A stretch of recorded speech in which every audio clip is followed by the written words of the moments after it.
Here's a biggie. Here we go.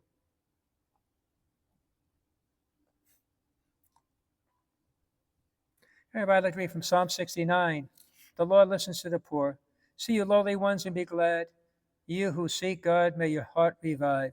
For the Lord hears the poor, his own who are in bonds, he spurns not. Today is October 4th. It's the feast of St. Francis of Assisi. Now, for sure, probably the most popular Catholic saint, not just among Catholics, but so many peoples look to Francis, right? A man of peace, a small little guy. Wasn't much, but really was it shows what the power of one individual can do when he surrendered his life totally to Christ. Totally. Um, Living a life of simplicity and poverty, man of peace. But don't think he was weak, though. He was very tough on himself, his diet, his sleeping habits, his work. In fact, at the end of his life, he apologized. He said to Brother Body how he didn't take care of it. But he was so smitten by God's grace.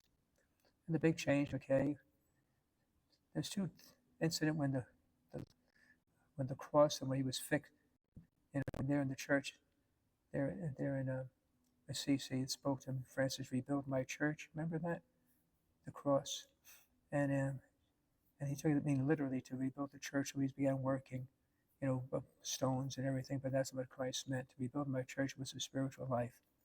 And I always thought that was the spiritual moment. But the big spiritual moment for Francis, as I heard from a Franciscan, is he wrote this in his diary. I met a leper on the road. He had a very strong distaste, aversion to lepers, because he was a fine, middle class, and well dressed, and he couldn't take lepers, but he met one. And normally he would avoid them, run from them, but this time he came and he embraced them. He said that was the conversion of his life.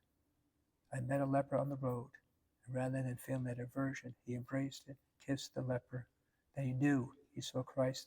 He could see Christ in the leper. He could see Christ in anyone. So I don't know what lepers we meet on the road, those we cannot handle, those we dislike. We pray through Francis that we may show kindness and love to all people.